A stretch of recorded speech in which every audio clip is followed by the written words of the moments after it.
Hi കൂട്ടുകാരെ, എല്ലാവർക്കും rank ഫയറിൻ്റെ പുതിയൊരു വീഡിയോ ക്ലാസ്സിലേക്ക് സ്വാഗതം. നമ്മൾ ഡിസ്കസ് ചെയ്യുന്നത് കറണ്ട് അഫേഴ്സ് ആണ്. 2025 സെപ്റ്റംബർ 6 മുതൽ 10 തീയതിയിലുള്ള പ്രധാനപ്പെട്ട കറണ്ട് അഫേഴ്സ് ആണ് നമ്മൾ ഡിസ്കസ് ചെയ്യുന്നത്. എല്ലാവരും വീഡിയോ സ്കിപ്പ് ചെയ്യാതെ കാണാൻ വേണ്ടി ശ്രമിക്കുക. ഈ വീഡിയോ നിങ്ങൾക്ക് ഇഷ്ടമായെങ്കിൽ ഒന്ന് ലൈക്ക് ചെയ്ത് ഷെയർ ചെയ്യാൻ കൂടെ ശ്രമിക്കുക. ഒപ്പം ഈ ചാനൽ ഇതുവരെ സബ്സ്ക്രൈബ് ചെയ്തിട്ടില്ലെങ്കിൽ ഒന്ന് സബ്സ്ക്രൈബ് ചെയ്ത് ബെൽ ബട്ടൺ എനേബിൾ ചെയ്ത് വെക്കുക. അപ്പം നിങ്ങൾ റാങ്ക് ഫയലിൻ്റെ ടെലഗ്രാം ഗ്രൂപ്പിൽ കൂടെ ജോയിൻ ചെയ്യുക. അതിലിതിൻ്റെ PDF നോട്ട് പോസ്റ്റ് ചെയ്യുന്നതായിരിക്കും. തീർച്ചയായിട്ടും അതുകൂടെ പ്രിൻ്റ് എടുത്ത് പഠിക്കാൻ വേണ്ടി ശ്രമിക്കുക. നമുക്ക് വീഡിയോയിലേക്ക് കടന്നാലോ. ഒന്നാമത്തെ ചോദ്യം, കേന്ദ്ര മൈൻസ് സെക്രട്ടറിയായി ചുമതലയേറ്റ IAS ഉദ്യോഗസ്ഥൻ ആരാണ്? കേന്ദ്ര മൈൻസ് സെക്രട്ടറിയായി ചുമതലയേറ്റ IAS ഉദ്യോഗസ്ഥൻ ആരാണ്?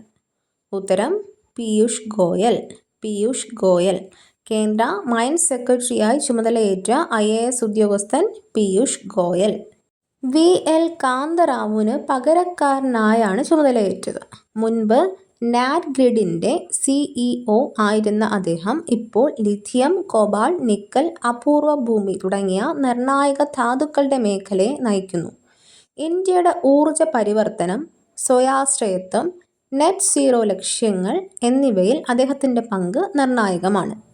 രണ്ടാമത്തെ ചോദ്യം, 2025 ഓഗസ്റ്റിൽ എത്ര ആധാർ ആധികാരികത, അതായത് ആധാർ ഒതൻറ്റൈസേഷൻ ഇടപാടുകൾ UIDAI റെക്കോർഡ് ചെയ്തു? 2025 ഓഗസ്റ്റിൽ എത്ര ആധാർ ആധികാരികത ഇടപാടുകൾ UIDAI റെക്കോർഡ് ചെയ്തു? ഉത്തരം 221 കോടി. 221 കോടി. 2025 ഓഗസ്റ്റിൽ 221 കോടി ആധാർ ആധികാരികത ഇടപാടുകൾ UIDAI റെക്കോർഡ് ചെയ്തു. 2024 ഓഗസ്റ്റിനെ അപേക്ഷിച്ച് 10.3% വർധനവാണിത്. ഇത് വർദ്ധിച്ചു വരുന്ന ഡിജിറ്റൽ സ്വീകാര്യതയെ പ്രതിഫലിപ്പിക്കുന്നു. 2025 ഓഗസ്റ്റിൽ മുഖ പ്രമാണീകരണം 18.6 കോടിയായി ഉയർന്നു. കഴിഞ്ഞ വർഷം ഇത് 6.04 കോടിയായിരുന്നു. മൊത്തം മുഖ ഇടപാടുകൾ ഇപ്പോൾ 213 കോടി കഴിഞ്ഞു. സുരക്ഷിതവും സൗകര്യപ്രദവുമായ സേവന വിതരണത്തിനായി 150ലധികം സ്ഥാപനങ്ങൾ AI അധിഷ്ഠിത മുഖ പ്രമാണീകരണം ഉപയോഗിക്കുന്നു. മൂന്നാമത്തെ ചോദ്യം, എല്ലാ വർഷവും സെപ്റ്റംബർ 5 ഇന്ത്യയിൽ അധ്യാപക ദിനമായി ആചരിക്കുന്നത് ആരുടെ ജന്മദിനത്തിൻ്റെ സ്മരണയ്ക്കാണ്? എല്ലാ വർഷവും സെപ്റ്റംബർ 5 ഇന്ത്യയിൽ അധ്യാപക ദിനമായി ആചരിക്കുന്നത് ആരുടെ ജന്മദിനത്തിൻ്റെ സ്മരണയ്ക്കാണ്? ഉത്തരം ഡോക്ടർ സർവേപ്പള്ളി രാധാകൃഷ്ണൻ. ഡോക്ടർ സർവേപ്പള്ളി രാധാകൃഷ്ണൻ. എല്ലാ വർഷവും സെപ്റ്റംബർ 5 ഇന്ത്യയിൽ അധ്യാപക ദിനമായി ആചരിക്കുന്നത് ഡോക്ടർ സർവേപ്പള്ളി രാധാകൃഷ്ണൻ്റെ ജന്മദിനത്തിൻ്റെ സ്മരണയ്ക്കാണ്. 1962 മുതൽ 1967 വരെ ഇന്ത്യയുടെ രാഷ്ട്രപതിയായും 1952 മുതൽ 1962 വരെ ഉപരാഷ്ട്രപതിയായും സേവനം അനുഷ്ഠിച്ച ഒരു ഇന്ത്യൻ അക്കാദമിഷ്യനും തത്വചിന്തകനും രാഷ്ട്രതന്ത്രജ്ഞനുമായിരുന്നു സർവേപ്പള്ളി രാധാകൃഷ്ണൻ. 1931 നൈറ്റ്ഹുഡ്, 1954 ഇന്ത്യയിലെ പരമോന്നത സിവിലിയൻ ബഹുമതിയായ ഭാരതരത്നം എന്നിവ ഉൾപ്പെടെ നിരവധി ഉന്നത പുരസ്കാരങ്ങൾ രാധാകൃഷ്ണന് ലഭിച്ചു. നാലാമത്തെ ചോദ്യം, അയോധ്യയിൽ പുതുതായി ഉദ്ഘാടനം ചെയ്ത രാമക്ഷേത്രം സന്ദർശിച്ച ആദ്യ വിദേശ നേതാവ് ആരാണ്? അയോധ്യയിൽ പുതുതായി ഉദ്ഘാടനം ചെയ്ത രാമക്ഷേത്രം സന്ദർശിച്ച ആദ്യ വിദേശ നേതാവ് ആരാണ്? ഉത്തരം ഷെറിംഗ് ടോബ്ഗെ. ഷെറിംഗ് ടോബ്ഗെ. അയോധ്യയിൽ പുതുതായി ഉദ്ഘാടനം ചെയ്ത രാമക്ഷേത്രം സന്ദർശിച്ച ആദ്യ വിദേശ നേതാവ് ഷെറിംഗ് ടോബ്ഗെ. അദ്ദേഹം 2025 സെപ്റ്റംബർ 3 മുതൽ 6 വരെ ഇന്ത്യയിലേക്ക് ഔദ്യോഗിക സന്ദർശനം നടത്തുന്നു. അദ്ദേഹത്തിൻ്റെ പത്നിയും ചീഫ് അബോട്ടുമായ ജെ ഖെൻപോയും അദ്ദേഹത്തോടൊപ്പമുണ്ട്. രാജ്ഗിറിലെ രാജകീയ ഭൂട്ടാൻ ക്ഷേത്രത്തിൻ്റെ സമർപ്പണം, അയോധ്യയിലെ രാമജന്മഭൂമി ക്ഷേത്രത്തിലെ പ്രാർത്ഥനകൾ, ഇന്ത്യൻ നേതൃത്വവുമായുള്ള കൂടിക്കാഴ്ചകൾ എന്നിവയാണ് പ്രധാന പരിപാടികൾ.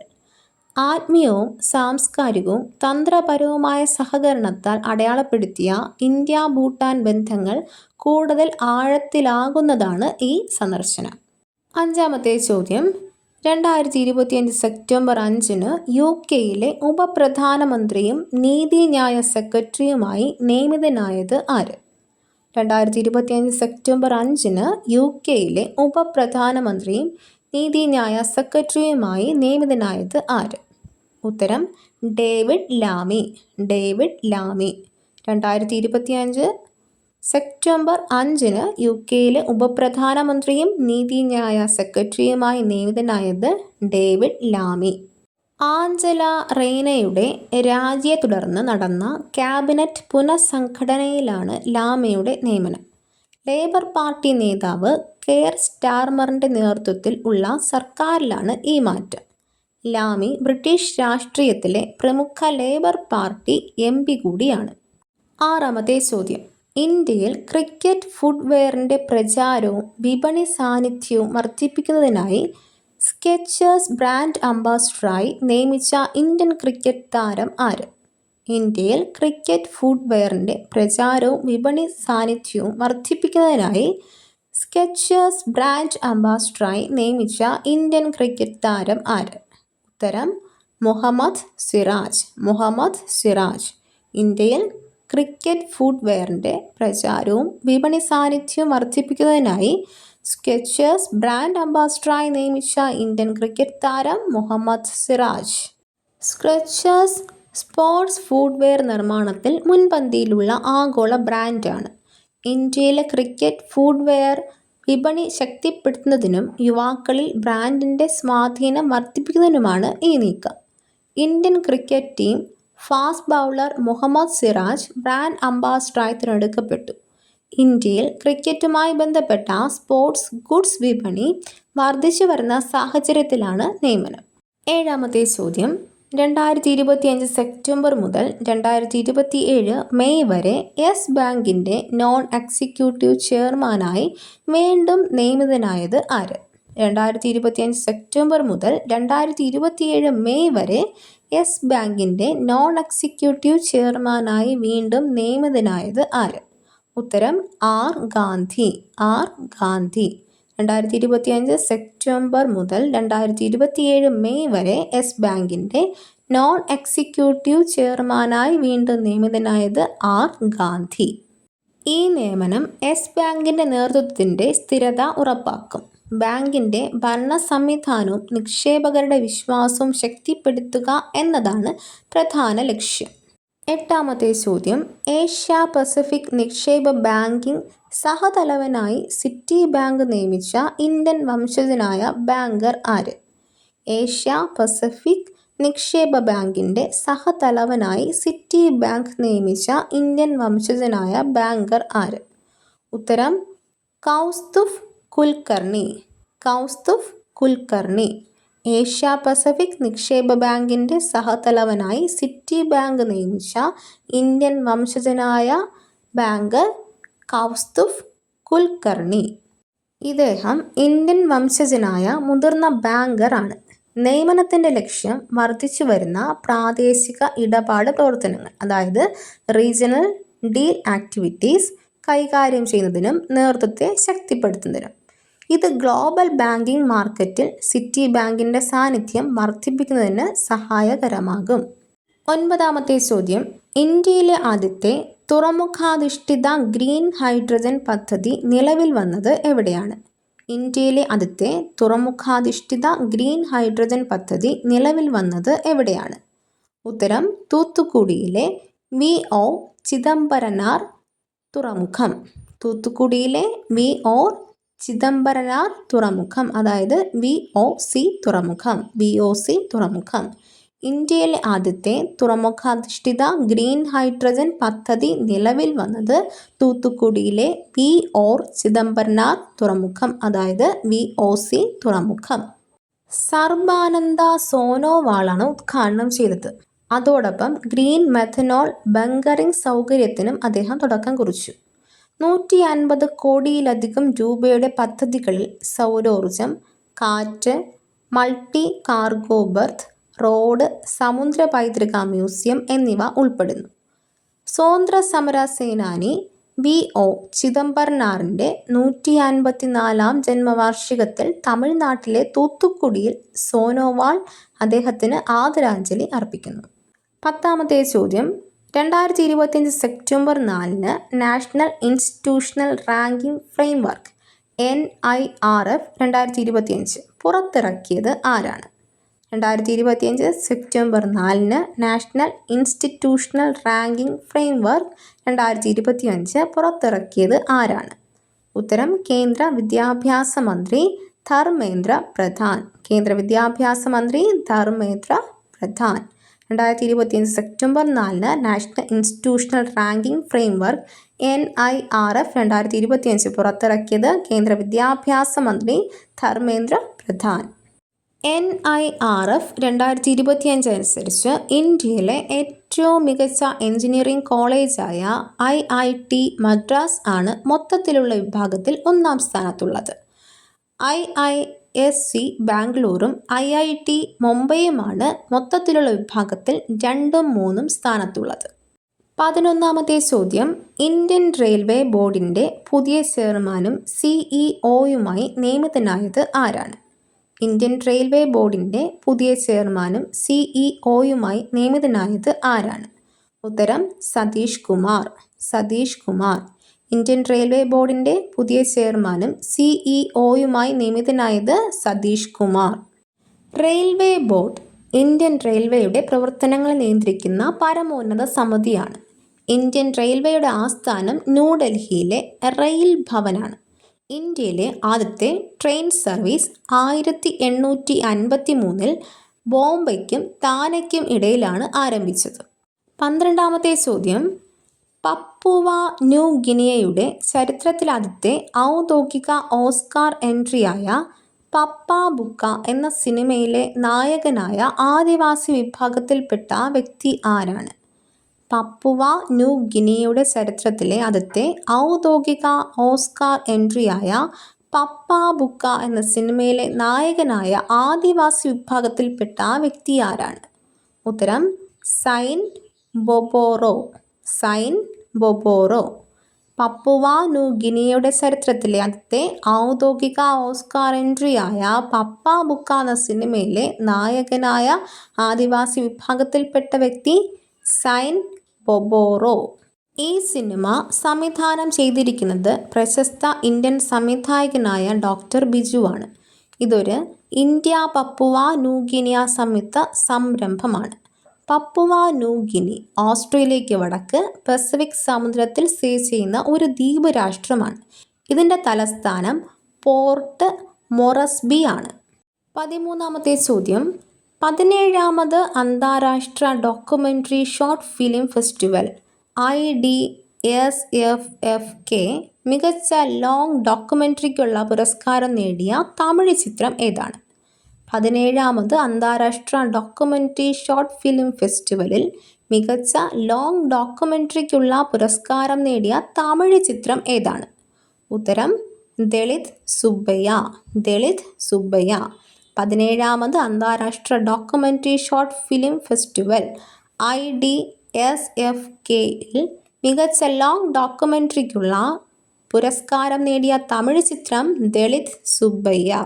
ഈ ഡോക്യുമെൻ്ററിയുടെ സംവിധായകൻ ഗിരിധൻ MKP ആണ്. കേരള സംസ്ഥാന ചലച്ചിത്ര അക്കാദമിയുടെ നേതൃത്വത്തിൽ തിരുവനന്തപുരത്താണ് ഈ ചലച്ചിത്രമേള സംഘടിപ്പിക്കുന്നത്. ഇന്ത്യൻ ഭരണഘടനയുടെ അനുച്ഛേദം 17 അയിത്ത നിർമ്മാർജ്ജനത്തെക്കുറിച്ച് പ്രതിപാദിക്കുന്നു. 14ാമത്തെ ചോദ്യം, വനനശീകരണത്തിൻ്റെയും ചൂടിൻ്റെയും പ്രധാന കേന്ദ്രമായി കണക്കാക്കപ്പെടുന്ന വനനശീകരണത്തിൻ്റെ ആർക്ക് എന്നറിയപ്പെടുന്ന പ്രദേശം ഏത് ഉഷ്ണമേഖലാ വനത്തിലാണ് സ്ഥിതി ചെയ്യുന്നത്? വനനശീകരണത്തിൻ്റെയും ചൂടിൻ്റെയും പ്രധാന കേന്ദ്രമായി കണക്കാക്കപ്പെടുന്ന വനനശീകരണത്തിൻ്റെ ആർക്ക് എന്നറിയപ്പെടുന്ന പ്രദേശം ഏത് ഉഷ്ണമേഖലാ വനത്തിലാണ് സ്ഥിതി ചെയ്യുന്നത്? ഉത്തരം ആമസോൺ. ആമസോൺ. വനനശീകരണത്തിൻ്റെയും ചൂടിൻ്റെയും പ്രധാന കേന്ദ്രമായി കണക്കാക്കപ്പെടുന്ന വനനശീകരണത്തിൻ്റെ ആർക്ക് എന്നറിയപ്പെടുന്ന പ്രദേശം ആമസോൺ ഉഷ്ണമേഖലാ വനത്തിലാണ് സ്ഥിതി ചെയ്യുന്നത്.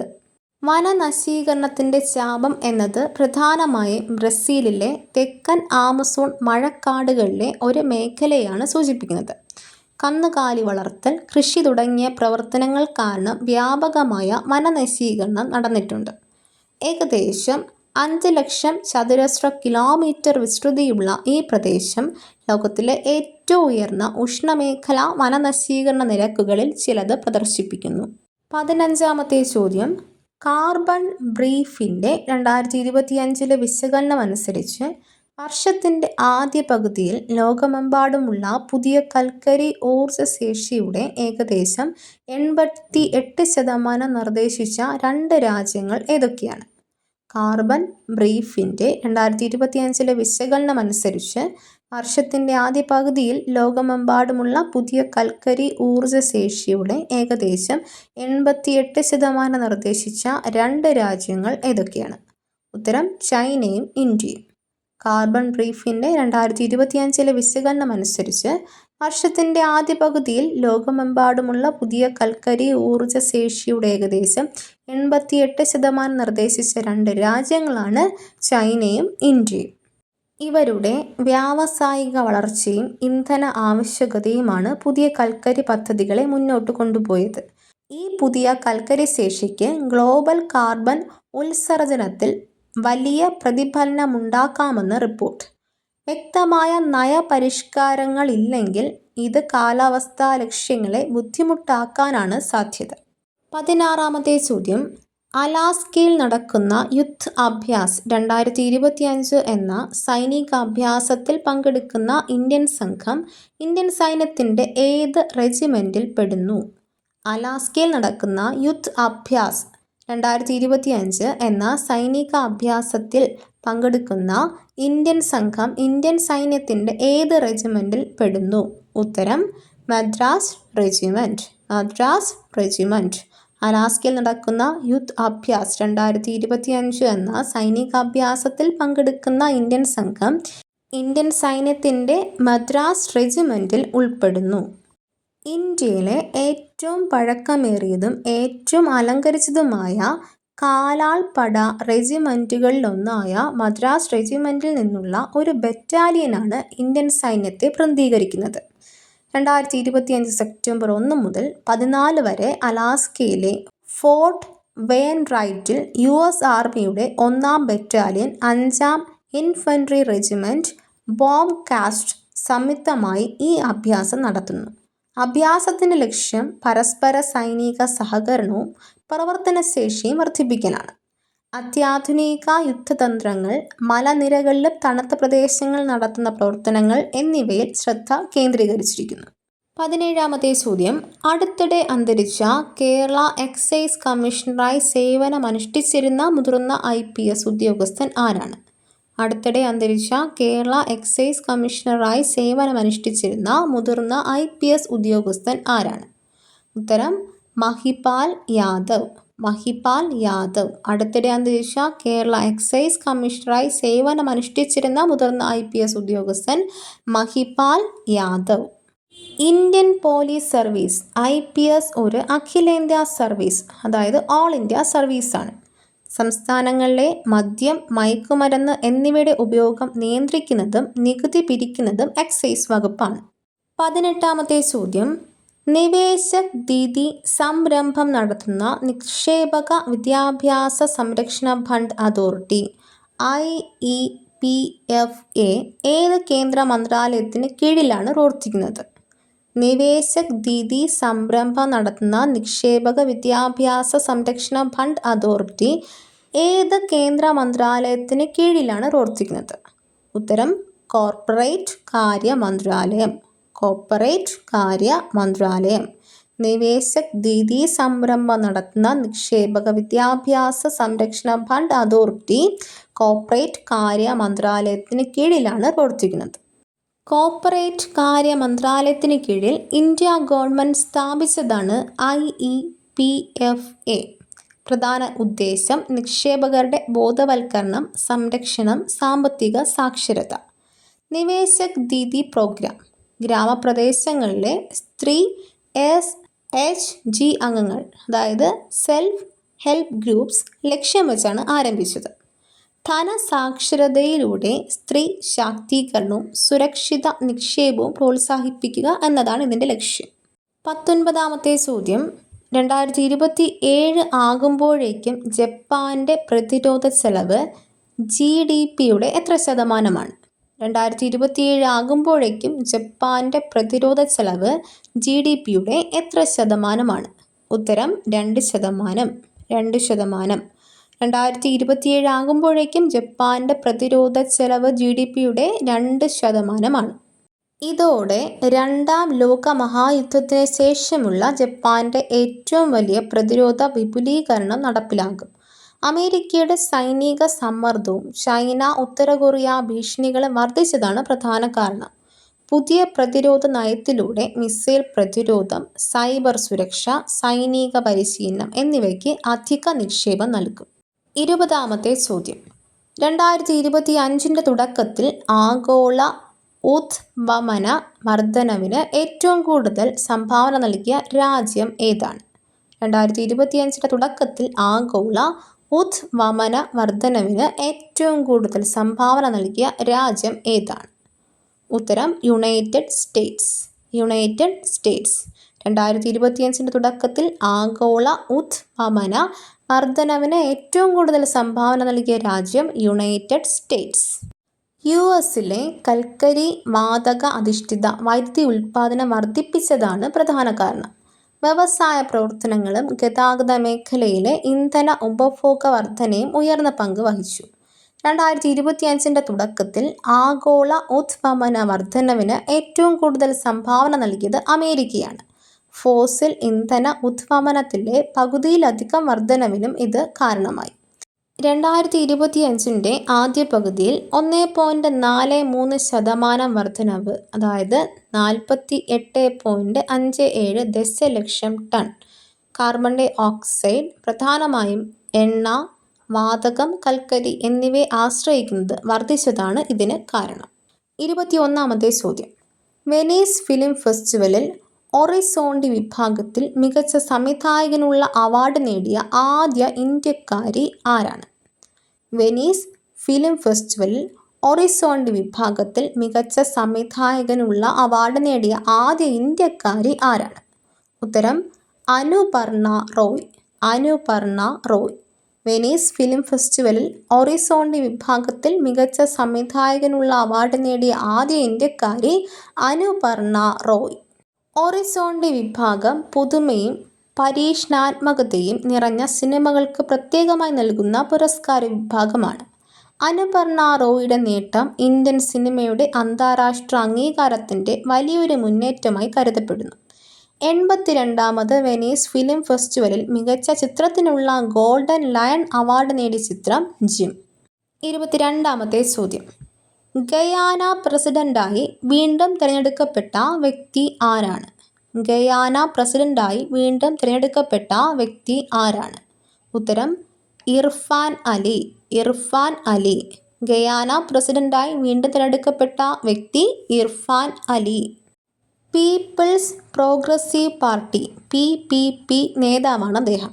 2020 അപേക്ഷിച്ച് PPP തങ്ങളുടെ ഏറ്റവും അടുത്ത എതിരാളിയുടെ ഇരട്ടിയിലധികം വോട്ടുകൾ നേടി അവരുടെ ജനവിധി ശക്തിപ്പെടുത്തി.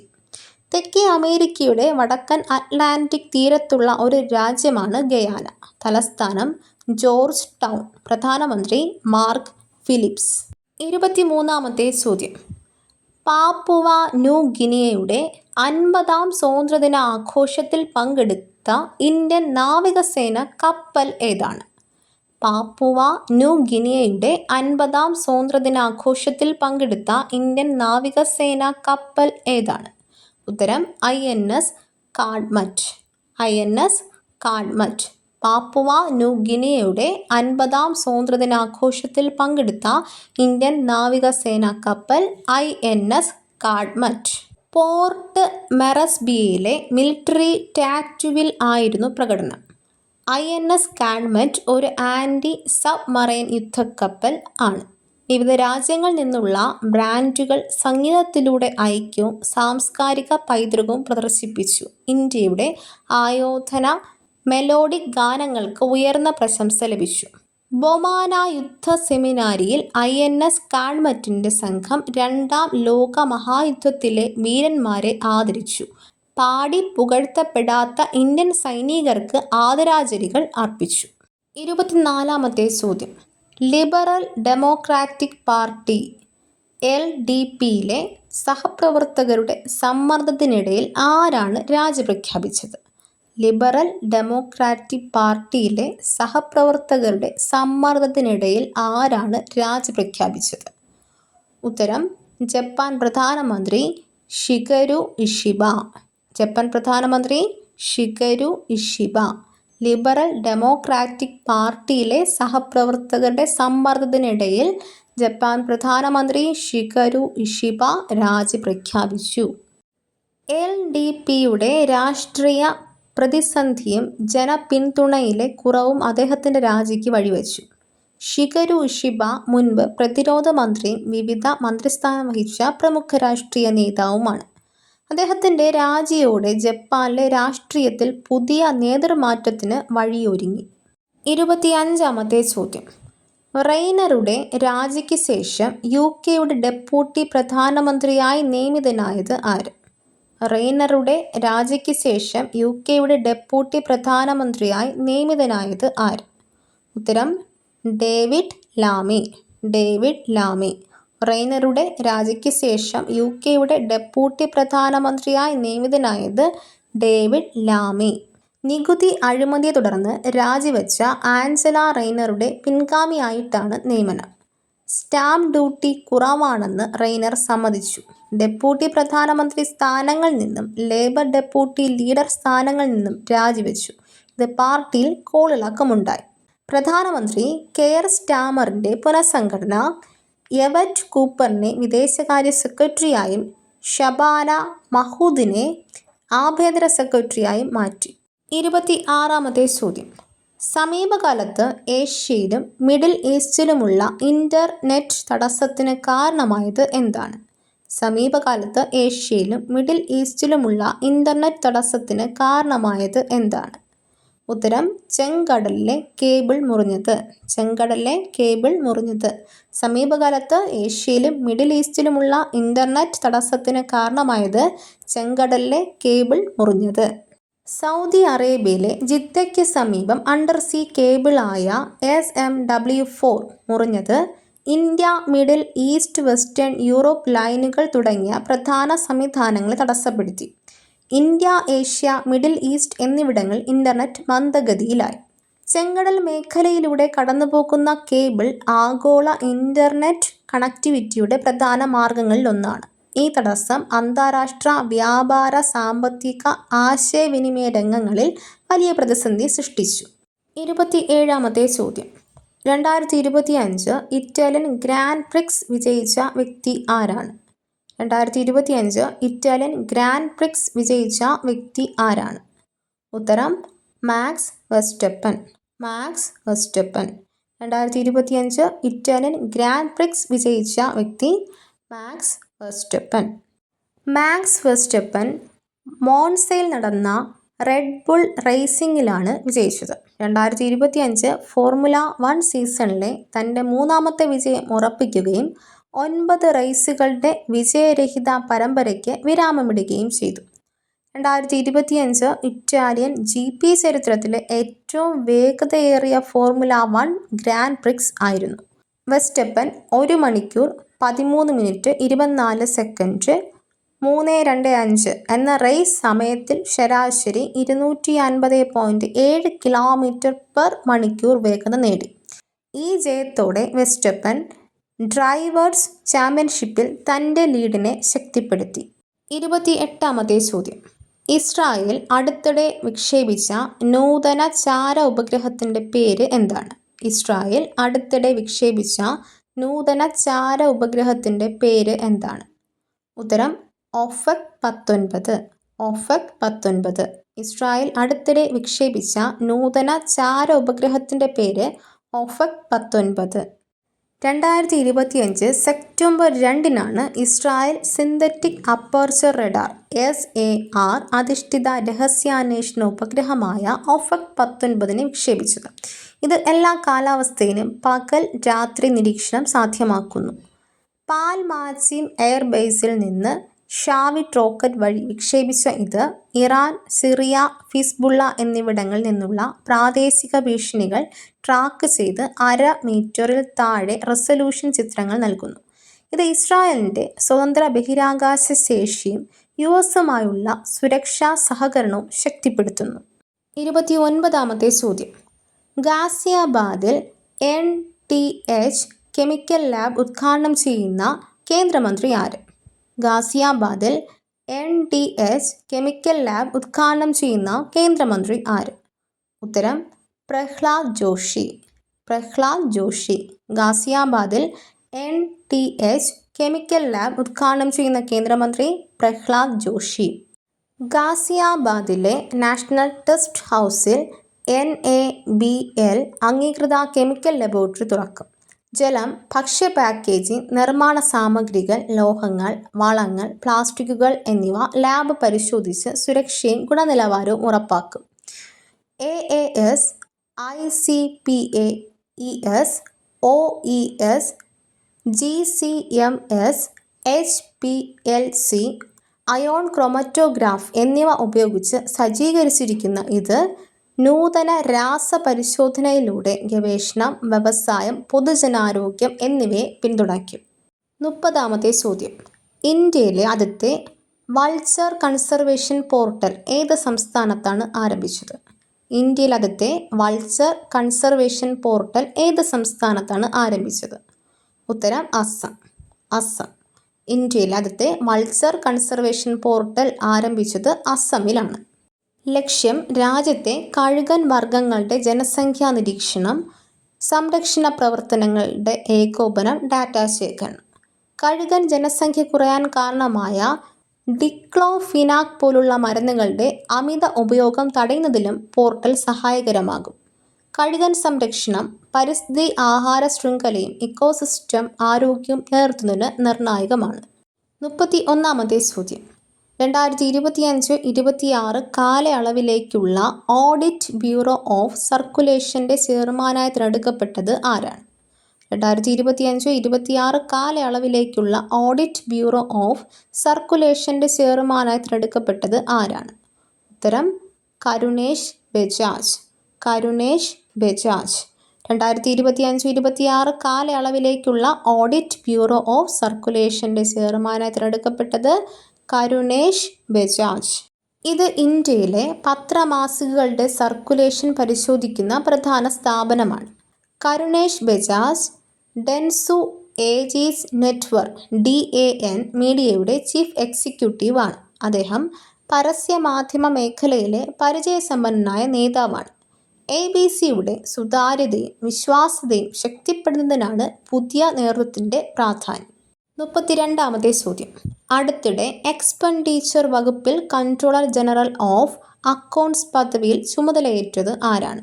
അടുത്തിടെ എക്സ്പെൻഡിച്ചർ വകുപ്പിൽ കൺട്രോളർ ജനറൽ ഓഫ് അക്കൗണ്ട്സ് പദവിയിൽ ചുമതലയേറ്റത് ആരാണ്? ഉത്തരം TCA കല്യാണി. TCA കല്യാണി. അടുത്തിടെ എക്സ്പെൻഡിച്ചർ വകുപ്പിൽ കൺട്രോളർ ജനറൽ ഓഫ് അക്കൗണ്ട്സ് പദവിയിൽ ചുമതലയേറ്റത് TCA Kalyani. Controller general of accounts CGA ഇന്ത്യയിലെ കേന്ദ്ര സർക്കാരിൻ്റെ അക്കൗണ്ടുകൾ നിയന്ത്രിക്കുന്ന ഉയർന്ന പദവിയാണ്. ഈ പദവി വിതരണ മന്ത്രാലയത്തിലെ എക്സ്പെൻഡിച്ചർ വകുപ്പിന് കീഴിലാണ്. CGA സർക്കാർ ചെലവുകൾക്കും അക്കൗണ്ടുകൾക്കും മേൽനോട്ടം വഹിക്കുന്ന പ്രധാന അധികാരിയാണ്. ഇന്ത്യയിലെ കേന്ദ്ര സർക്കാരിൻ്റെ അക്കൗണ്ടിംഗ് സംവിധാനത്തിന് നേതൃത്വം നൽകുന്ന പദവിയാണ് ഇത്. 33-ാമത്തെ ചോദ്യം. 2025 സെപ്റ്റംബറിൽ UAEയിൽ ഇന്ത്യയുടെ അംബാസഡറായി നിയമിതനായത് ആരാണ്? 2025 സെപ്റ്റംബറിൽ UAEയിൽ ഇന്ത്യയുടെ അംബാസഡറായി നിയമിതനായത് ആരാണ്? ഉത്തരം ദീപക് മിത്തൽ. ദീപക് മിത്തൽ. 2025 സെപ്റ്റംബറിൽ UAEയിൽ ഇന്ത്യയുടെ അംബാസഡറായി നിയമിതനായത് Deepak Mittal. United Arab Emirates UAEയിൽ ഇന്ത്യയുടെ അംബാസഡർ സ്ഥാനം വളരെ പ്രാധാന്യമുള്ളതാണ്. കാരണം ഇന്ത്യ UAE ബന്ധം, വ്യാപാര, ഊർജ, പ്രവാസി ഇന്ത്യൻ സമൂഹം എന്നീ മേഖലകളിൽ ഏറെ ശക്തമാണ്. ദീപക് മിത്തൽ ഒരു പരിചയസമ്പന്നനായ ഇന്ത്യൻ വിദേശകാര്യ സേവന IFS ഉദ്യോഗസ്ഥനാണ്. മുൻപ് അദ്ദേഹം ഖത്തറിൽ ഇന്ത്യയുടെ അംബാസഡറായും പ്രവർത്തിച്ചിട്ടുണ്ട്. 34-ാമത്തെ ചോദ്യം. റിപ്പബ്ലിക് ഓഫ് സീഷെൽസിലെ അടുത്ത ഇന്ത്യൻ ഹൈക്കമ്മീഷണറായി നിയമിതനായത് ആരാണ്? റിപ്പബ്ലിക് ഓഫ് സീഷെൽസിലെ അടുത്ത ഇന്ത്യൻ ഹൈക്കമ്മീഷണറായി നിയമിതനായത് ആരാണ്? ഉത്തരം രോഹിത് രതീഷ്. റിപ്പബ്ലിക് ഓഫ് സീഷെൽസിലെ അടുത്ത ഇന്ത്യൻ ഹൈക്കമ്മീഷണറായി നിയമിതനായത് Rohit Rathish. Republic of Seychelles Indian മഹാസമുദ്രത്തിലെ ഒരു പ്രധാന ദ്വീപ് രാഷ്ട്രമാണ്. ഇന്ത്യയ്ക്ക് വേണ്ടി അവിടെയുള്ള ഹൈക്കമ്മീഷണർ പദവിക്ക് വലിയ തന്ത്രപരമായ പ്രാധാന്യമുണ്ട്.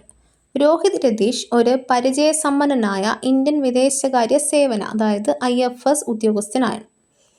രോഹിത് രതീഷിൻ്റെ നിയമനം ഇന്ത്യ സീഷെൽസ് ബന്ധം, പ്രത്യേകിച്ച് സുരക്ഷ, നാവിക സഹകരണം, വികസന പങ്കാളിത്തം എന്നിവ ശക്തിപ്പെടുത്താൻ സഹായിക്കും. 35-ാമത്തെ ചോദ്യം. 2025 സെപ്റ്റംബറിൽ അന്തരിച്ച ചിന്മയ വിദ്യാപീഠം സ്ഥാപക ഡയറക്ടർ ആരാണ്? 2025 സെപ്റ്റംബറിൽ അന്തരിച്ച ചിന്മയ വിദ്യാപീഠം സ്ഥാപക ഡയറക്ടർ ആരാണ്? ഉത്തരം കാമാക്ഷി ബാലകൃഷ്ണൻ. 2025 സെപ്റ്റംബറിൽ അന്തരിച്ച ചിന്മയ വിദ്യാപീഠം സ്ഥാപക ഡയറക്ടർ കാമാക്ഷി ബാലകൃഷ്ണൻ. ചിന്മയ വിദ്യാപീഠം കേരളത്തിലെ പ്രമുഖ വിദ്യാഭ്യാസ സ്ഥാപനങ്ങളിലൊന്നാണ്. ഇതിൻ്റെ സ്ഥാപക ഡയറക്ടർ കാമാക്ഷി ബാലകൃഷ്ണൻ ആയിരുന്നു. അവർ ഗുണമേന്മയുള്ള വിദ്യാഭ്യാസവും മൂല്യാധിഷ്ഠിത പഠനവും മുന്നോട്ട് കൊണ്ടുപോയ വിദ്യാഭ്യാസ പ്രവർത്തകയായിരുന്നു. അവരുടെ സേവനങ്ങൾ ചിന്മയ വിദ്യാലയങ്ങളുടെ വളർച്ചയ്ക്കും വിദ്യാഭ്യാസ രംഗത്തെ പുരോഗതിക്കും വലിയ സംഭാവനയായി. 36-ാമത്തെ ചോദ്യം. 2025 സെപ്റ്റംബറിൽ അന്തരിച്ച കേരളത്തിലെ ആദ്യ വനിതാ ഫോറൻസിക് സർജൻ ആരാണ്? 2025 സെപ്റ്റംബറിൽ അന്തരിച്ച കേരളത്തിലെ ആദ്യ വനിതാ ഫോറൻസിക് സർജൻ ആരാണ്? ഉത്തരം ഷേർലി വാസു. 2025 സെപ്റ്റംബറിൽ അന്തരിച്ച കേരളത്തിലെ ആദ്യ വനിതാ ഫോറൻസിക് സർജൻ ഷേർലി വാസു. അവർ ഫോറൻസിക് മെഡിസിൻ രംഗത്ത് സ്ത്രീകളുടെ സാന്നിധ്യം സ്ഥാപിക്കാൻ മുന്നേറ്റം നടത്തിയ വ്യക്തിത്വമായിരുന്നു. മെഡിക്കൽ വിദ്യാഭ്യാസത്തിനും ക്രിമിനൽ അന്വേഷണ ന്യായ വ്യവസ്ഥകൾക്കുമുള്ള ഫോറൻസിക് പിന്തുണ ശക്തിപ്പെടുത്തുന്നതിൽ അവർ വലിയ സംഭാവന നൽകി. കേരളത്തിലെ ഫോറൻസിക് മെഡിസിൻ മേഖലയിലെ മുൻഗാമികളിൽ ഒരാളായി ഷേർലി വാസു ഓർമ്മിക്കപ്പെടുന്നു. 37-ാമത്തെ ചോദ്യം. 2025 സെപ്റ്റംബറിൽ അന്തരിച്ച വിഖ്യാത ഇറ്റാലിയൻ ഫാഷൻ ഡിസൈനർ ആരാണ്? 2025 സെപ്റ്റംബറിൽ അന്തരിച്ച വിഖ്യാത ഇറ്റാലിയൻ ഫാഷൻ ഡിസൈനർ ആരാണ്? ഉത്തരം ജോർജിയോ അർമാനി. 2025 സെപ്റ്റംബറിൽ അന്തരിച്ച വിഖ്യാത Italian fashion designer Giorgio Armani. 2025 September 4-ന് 91-ാം വയസ്സിൽ മിലാനിൽ അന്തരിച്ചു. അദ്ദേഹത്തെ റീ ജനേറോ രാജാവ് ജോർജിയോ എന്ന് അറിയപ്പെടുന്നു. ലോകപ്രശസ്തമായ അർമാനി ബ്രാൻഡ് സ്ഥാപകൻ അദ്ദേഹം തന്നെയായിരുന്നു. സൂട്ട് ഡിസൈൻ, മിനിമലിസ്റ്റ് സ്റ്റൈൽ, ലുക്സുറി ബ്രാൻഡുകൾ കൊണ്ടാണ് അദ്ദേഹം പ്രശസ്തനായത്. മിലാനെ ലോക ഫാഷൻ തലസ്ഥാനമായി ഉയർത്തുന്നതിൽ അദ്ദേഹത്തിന് വലിയ പങ്കുണ്ട്. 38-ാമത്തെ ചോദ്യം. വനമേഖലയിലെ എല്ലാ വിനോദസഞ്ചാര കേന്ദ്രങ്ങളെയും ഒരു കുടക്കീഴിൽ കൊണ്ടുവരുന്നതിനായി വനം വകുപ്പ് രൂപീകരിക്കുന്ന ബോർഡ് ഏതാണ്? വനമേഖലയിലെ എല്ലാ വിനോദസഞ്ചാര കേന്ദ്രങ്ങളെയും ഒരു കുടക്കീഴിൽ കൊണ്ടുവരുന്നതിനായി വനം വകുപ്പ് രൂപീകരിക്കുന്ന ബോർഡ് ഏതാണ്? ഉത്തരം കേരള വനം ഇക്കോ ടൂറിസം വികസന ബോർഡ്. വനമേഖലയിലെ എല്ലാ വിനോദസഞ്ചാര കേന്ദ്രങ്ങളെയും ഒരു കുടക്കീഴിൽ കൊണ്ടുവരുന്നതിനായി വനം വകുപ്പ് രൂപീകരിക്കുന്ന ബോർഡ് കേരള വനം ഇക്കോ ടൂറിസം വികസന ബോർഡ്. വനം വകുപ്പ് സംസ്ഥാനത്തിൻ്റെ പ്രകൃതി സമ്പത്തുകളും വന്യജീവികളും സംരക്ഷിക്കുന്നതിനൊപ്പം സുസ്ഥിര വിനോദസഞ്ചാരം പ്രോത്സാഹിപ്പിക്കുന്നതിനും പ്രവർത്തിക്കുന്നു. വനമേഖലയിലെ എല്ലാ വിനോദസഞ്ചാര കേന്ദ്രങ്ങളെയും ഏകോപിപ്പിച്ച് നിയന്ത്രിക്കുന്നതിന് ഒരു പ്രത്യേക ബോർഡ് രൂപീകരിക്കുന്നു. ആ ബോർഡിൻ്റെ പേര് കേരള വനം ഇക്കോ ടൂറിസം വികസന ബോർഡ് ആണ്. ഇതിലൂടെ ഇക്കോ ടൂറിസം പ്രവർത്തനങ്ങൾക്ക് ഏകോപനവും മേൽനോട്ടവും ലഭിക്കും. വന്യജീവി സഫാരി, ട്രക്കിംഗ്, നേച്ചർ ക്യാമ്പുകൾ, കാടുകളിൽ അടിസ്ഥാന സൗകര്യങ്ങൾ എന്നിവയെല്ലാം ഏക കുടക്കീഴിൽ കൊണ്ടുവരിക എന്നതാണ് ലക്ഷ്യം. 39ാമത്തെ ചോദ്യം. 2025 സെപ്റ്റംബറിൽ ചെന്നൈയിൽ അന്തരിച്ച BJD നേതാവും നിയമസഭാംഗവുമായ വ്യക്തി ആരാണ്? 2025 സെപ്റ്റംബറിൽ ചെന്നൈയിൽ അന്തരിച്ച BJD നേതാവും നിയമസഭാംഗവുമായ വ്യക്തി ആരാണ്? ഉത്തരം രാജേന്ദ്ര ധോളാഗിയ. രാജേന്ദ്ര ധോളാഗിയ. 2025 സെപ്റ്റംബറിൽ ചെന്നൈയിൽ അന്തരിച്ച BJD നേതാവും നിയമസഭാംഗവുമായ വ്യക്തി രാജേന്ദ്ര ധോളാഗിയ. സംസ്ഥാന രാഷ്ട്രീയത്തിൽ സജീവമായി പ്രവർത്തിച്ച അദ്ദേഹം ജനപങ്കാളിത്തത്തോടും വികസന പ്രവർത്തനങ്ങളോടും ചേർന്ന രാഷ്ട്രീയ ജീവിതം നയിച്ചു. ഒഡീഷ നിയമസഭയിലേക്ക് 4 തവണ തിരഞ്ഞെടുക്കപ്പെട്ടു. നുവാപതയെ പ്രതിനിധീകരിച്ചു. അദ്ദേഹത്തിൻ്റെ മരണം ഒഡീഷയിലെ BJDക്കും പൊതുജനങ്ങൾക്കും വലിയ നഷ്ടമായി. 40ാമത്തെ ചോദ്യം. 102 വയസ്സിൽ മൗണ്ട് ഫുജി കീഴടക്കിയതോടെ ഏറ്റവും പ്രായം കൂടിയ വ്യക്തിയായി മാറിയത് ആരാണ്? 102 വയസ്സിൽ മൗണ്ട് ഫുജി കീഴടക്കിയതോടെ ഏറ്റവും പ്രായം കൂടിയ വ്യക്തിയായി മാറിയത് ആരാണ്? ഉത്തരം കൊക്കിച്ചി അകുസാവ. കൊക്കിച്ചി അകുസാവ. 102 വയസ്സിൽ മൗണ്ട് ഫുജി കീഴടക്കിയതോടെ ഏറ്റവും പ്രായം കൂടിയ വ്യക്തിയായി മാറിയത് കൊക്കിച്ചി അകുസാവ. 2025 ഓഗസ്റ്റ് 5-ന് കുടുംബാംഗങ്ങൾ, സുഹൃത്തുക്കൾ, ഒരു പർവ്വതാരോഹണ ക്ലബ് എന്നിവരോടൊപ്പം അദ്ദേഹം മലകയറി. ഹൃദയ സംബന്ധമായ പ്രശ്നങ്ങൾ, ഷിംഗിൾസ്, മുൻപുണ്ടായ ഒരു മലകയറ്റ വീഴ്ച എന്നിവയെല്ലാം അതിജീവിച്ചു. മുൻപ് 96 വയസ്സിൽ റെക്കോർഡ് സ്ഥാപിച്ചിരുന്നു. ഈ കയറ്റം ദേശീയ പ്രചോദനമായി വർത്തിക്കുന്നു. 41ാമത്തെ ചോദ്യം. അടുത്തിടെ തമിഴ്നാട് സർക്കാർ ജൈവ വൈവിധ്യ പൈതൃക കേന്ദ്രമായി പ്രഖ്യാപിച്ചത് എന്തിനെയാണ്? അടുത്തിടെ തമിഴ്നാട് സർക്കാർ ജൈവ വൈവിധ്യ പൈതൃക കേന്ദ്രമായി പ്രഖ്യാപിച്ചത് എന്തിനെയാണ്? ഉത്തരം ഏലത്തൂർ തടാകം. ഏലത്തൂർ തടാകം. അടുത്തിടെ തമിഴ്നാട് സർക്കാർ ജൈവ വൈവിധ്യ പൈതൃക കേന്ദ്രമായി പ്രഖ്യാപിച്ചത് ഏലത്തൂർ തടാകം. സംസ്ഥാനത്തെ 12ാം ജൈവ വൈവിധ്യ പൈതൃക കേന്ദ്രമാണിത്. ഏലത്തൂർ തടാകം നിരവധി അപൂർവ ജലസസ്യങ്ങൾക്കും ജലജീവികൾക്കും ആവാസ കേന്ദ്രമാണ്. പ്രദേശത്തെ പ്രാദേശിക മത്സ്യബന്ധനം, ജൈവ സമ്പത്ത് സംരക്ഷണം എന്നിവയ്ക്കും തടാകം നിർണായകമാണ്. ജൈവ വൈവിധ്യ പൈതൃക കേന്ദ്രമായി പ്രഖ്യാപിച്ചതിലൂടെ പരിസ്ഥിതി സംരക്ഷണവും സ്ഥിരതയുള്ള വികസനവും ഉറപ്പുവരുത്തുകയാണ് ലക്ഷ്യം. 42ാമത്തെ ചോദ്യം. Operation Sindoor the untold story of India's deep strikes inside Pakistan എന്ന പുസ്തകം രചിച്ചത് ആരാണ്? Operation Sindoor the untold story of India's deep strikes inside Pakistan എന്ന പുസ്തകം രചിച്ചത് ആരാണ്? ഉത്തരം lieutenant general KJS Dhillon. Lieutenant general KJS Dhillon. Operation Sindoor the untold story of India's deep strikes inside Pakistan എന്ന പുസ്തകം രചിച്ചത് ലഫ്റ്റനന്റ് ജനറൽ KJS ധില്ലൺ. ഈ പുസ്തകം ഇന്ത്യ നടത്തിയ ഗഹനമായ അതിർത്തി ആക്രമണങ്ങളുടെ, അതായത് ഡീപ് സ്ട്രൈക്സിൻ്റെ പശ്ചാത്തലവും കഥകളും അവതരിപ്പിക്കുന്നു. ലഫ്റ്റനന്റ് ജനറൽ ധില്ലൺ മുൻപ് കാശ്മീർ ചൈനാർ കോർപ്സ് കമാൻഡറായി സേവനമനുഷ്ഠിച്ചിട്ടുണ്ട്. അദ്ദേഹത്തിൻ്റെ സൈനിക പരിചയവും നേതൃപരിചയവും അടിസ്ഥാനമാക്കി എഴുതിയ പുസ്തകമാണിത്. 43ാമത്തെ ചോദ്യം.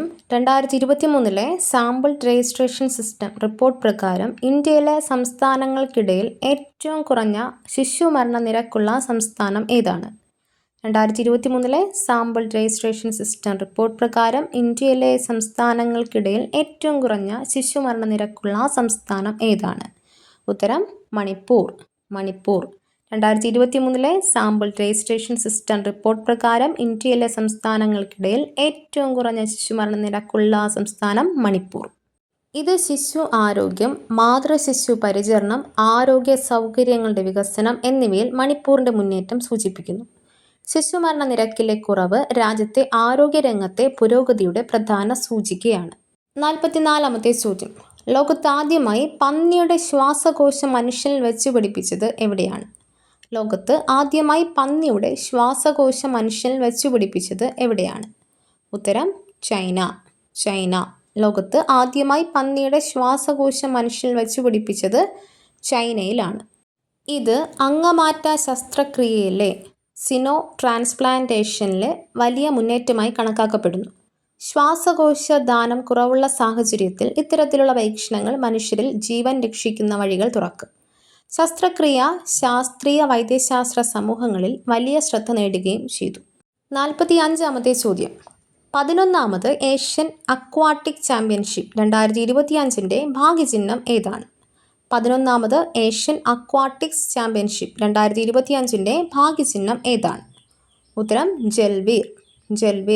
11ാമത് ഏഷ്യൻ അക്വാട്ടിക് ചാമ്പ്യൻഷിപ്പ് 2025 ഭാഗ്യചിഹ്നം ജൽവീർ. ജലകായിക ഇനങ്ങളുടെ ഉത്സാഹവും ആത്മവിശ്വാസവും പ്രതിനിധീകരിക്കുന്നതാണ് ജൽവീർ. മത്സരം ഏഷ്യയിലെ വിവിധ രാജ്യങ്ങളിൽ നിന്നുള്ള നീന്തൽ, ഡൈവിംഗ്, വാട്ടർ പോളോ തുടങ്ങിയ ജലകായിക താരങ്ങളെ ഒന്നിക്കുന്നു. ഭാഗ്യചിഹ്നം മത്സരത്തിന് സാംസ്കാരിക കായിക പ്രതീകാത്മകത നൽകുന്നു. 46-ാമത്തെ ചോദ്യം. ഒരു ബഹുമുഖ സംയുക്ത സൈനിക അഭ്യാസമായ സപ്പാട്ട് 2025 സെപ്റ്റംബർ 10 മുതൽ 16 വരെ എവിടെ നടക്കും? ഒരു ബഹുമുഖ സംയുക്ത സൈനിക അഭ്യാസമായ സപ്പാട്ട് 2025 സെപ്റ്റംബർ 10 മുതൽ 16 വരെ എവിടെ നടക്കും? ഉത്തരം Mulino training ground, Nizhny, Russia. Mulino training ground, Nizhny, Russia. ഒരു ബഹുമുഖ സംയുക്ത സൈനിക അഭ്യാസമായ സപ്പാട്ട് 2025 സെപ്റ്റംബർ 10 മുതൽ 16 വരെ എവിടെ നടക്കും? Mulino training ground, Nizhny, Russia.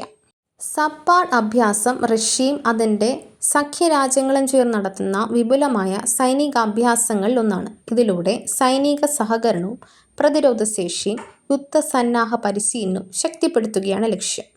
Indian സൈന്യത്തിൻ്റെ കുമാവോൺ റെജിമെൻ്റാണ് സപ്പാട്ട് 2025 പങ്കെടുക്കുന്നത്. 47-ാമത്തെ ചോദ്യം. ഇന്ത്യയുടെ 15ാമത് ഉപരാഷ്ട്രപതി ആരായിരിക്കും? ഇന്ത്യയുടെ 15ാമത് ഉപരാഷ്ട്രപതി ആരായിരിക്കും?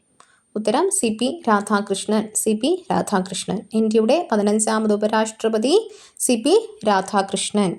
CP Radhakrishnan Bharatiya Janata party BJP നേതാവാണ്. അദ്ദേഹം മുൻപ് ജാർഖണ്ഡ്, തെലങ്കാന സംസ്ഥാനങ്ങളുടെ ഗവർണറായിരുന്നു. ഉപരാഷ്ട്രപതി തിരഞ്ഞെടുപ്പിൽ അദ്ദേഹത്തിന് 452 വോട്ടുകൾ ലഭിച്ചു. ഉപരാഷ്ട്രപതിയായി തിരഞ്ഞെടുക്കപ്പെടുന്നത് അദ്ദേഹത്തിൻ്റെ രാഷ്ട്രീയത്തിലെ ഉയർച്ചയെ സൂചിപ്പിക്കുന്നു. 48-ാമത്തെ ചോദ്യം.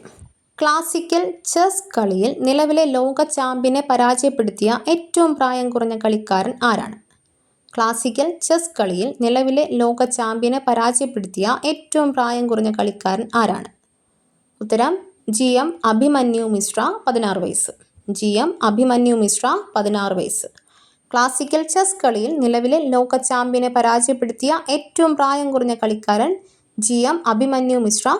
അഭിമന്യു മിശ്ര അമേരിക്കയിൽ നിന്നുള്ള ചെസ് പ്രതിഭയാണ്. അഭിമന്യുവിൻ്റെ വിജയം ചെസ് ലോകത്ത് ഒരു ചരിത്ര നേട്ടമായി കരുതപ്പെടുന്നു. കാരണം ക്ലാസിക്കൽ ഗെയിംസിൽ ലോക ചാമ്പ്യനെ തോൽപ്പിക്കുന്നത് അപൂർവമാണ്. 49-ാമത്തെ ചോദ്യം. 2025 സെപ്റ്റംബർ 9 8 ദിവസത്തെ ഇന്ത്യ സന്ദർശനത്തിനായി മുംബൈയിലെത്തിയ മൗറീഷ്യസ് പ്രധാനമന്ത്രിയുടെ പേര് എന്താണ്? 2025 സെപ്റ്റംബർ 9 8 ദിവസത്തെ ഇന്ത്യ സന്ദർശനത്തിനായി മുംബൈയിലെത്തിയ മൗറീഷ്യസ് പ്രധാനമന്ത്രി ആരാണ്?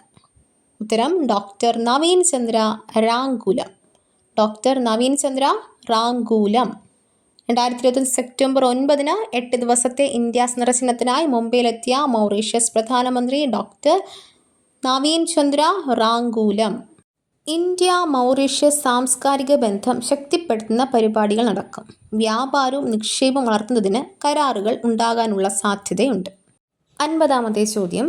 2025 സെപ്റ്റംബർ 9 ആഫ്രിക്കൻ ഭൂഖണ്ഡത്തിലെ ഏറ്റവും വലിയ ജലവൈദ്യുത പദ്ധതി ഉദ്ഘാടനം ചെയ്ത രാജ്യമേതാണ്? 2025 സെപ്റ്റംബർ 9 ആഫ്രിക്കൻ ഭൂഖണ്ഡത്തിലെ ഏറ്റവും വലിയ ജലവൈദ്യുത പദ്ധതി ഉദ്ഘാടനം ചെയ്ത രാജ്യം ഏതാണ്? ഉത്തരം എത്യോപ്യ. എത്യോപ്യ. 2025 സെപ്റ്റംബർ 9 ആഫ്രിക്കൻ ഭൂഖണ്ഡത്തിലെ ഏറ്റവും വലിയ ജലവൈദ്യുത പദ്ധതി ഉദ്ഘാടനം ചെയ്ത രാജ്യം എത്യോപ്യ.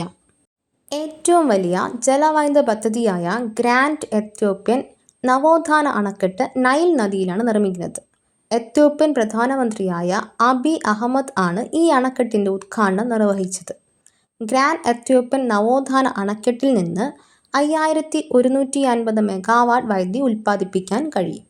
ഇന്നത്തെ ക്ലാസ് ഇവിടെ അവസാനിക്കുകയാണ്. നമ്മൾ ഇന്ന് ഡിസ്കസ് ചെയ്തത് കറണ്ട് അഫേഴ്സ് ആണ്. കറണ്ട് അഫേഴ്സ് 2025 സെപ്റ്റംബർ 6-ാം തീയതി മുതൽ 10-ാം തീയതി വരെയുള്ള പ്രധാനപ്പെട്ട കറണ്ട് അഫേഴ്സ് എല്ലാം നമ്മൾ ഡീറ്റെയിൽഡ് ആയിട്ട് ഡിസ്കസ് ചെയ്ത് കഴിഞ്ഞു. ഈ വീഡിയോ നിങ്ങൾക്ക് പ്രയോജനപ്പെട്ടു എന്ന് വിശ്വസിക്കുന്നു. പ്രയോജനപ്പെട്ടു എങ്കിൽ തീർച്ചയായിട്ടും നിങ്ങളുടെ ഒരു ലൈക്കും അതുപോലെ തന്നെ ഒരു ഷെയറും എനിക്ക് ആവശ്യമാണ്, നിങ്ങൾ നൽകുക. അതോടൊപ്പം ഈ ചാനൽ നിങ്ങൾക്ക് ഇഷ്ടപ്പെടുകയാണെങ്കിൽ തീർച്ചയായിട്ടും ഒന്ന് സബ്സ്ക്രൈബ് ചെയ്യാനും ബെൽ ബട്ടൺ എനേബിൾ ചെയ്യാനും മറന്നു പോകരുത്. ഇതിൻ്റെ PDF note rank fun Telegram ചാനലിൽ പോസ്റ്റ് ചെയ്തിട്ടുണ്ട്. അതിൻ്റെ ലിങ്ക് ഞാൻ ഡിസ്ക്രിപ്ഷൻ ബോക്സിലും കമൻറ്റ് ബോക്സിലും പിൻ ചെയ്തേക്കാം. നിങ്ങൾ അതുകൂടെ ഒന്ന് ചെക്ക് ചെയ്യേണ്ടതാണ്. തുടർന്നും ഇതുപോലുള്ള വീഡിയോസ് നിങ്ങൾക്ക് ഈ ചാനലിലൂടെ പ്രതീക്ഷിക്കാം. മറ്റൊരു വീഡിയോയുമായി വീണ്ടും കാണാം. താങ്ക്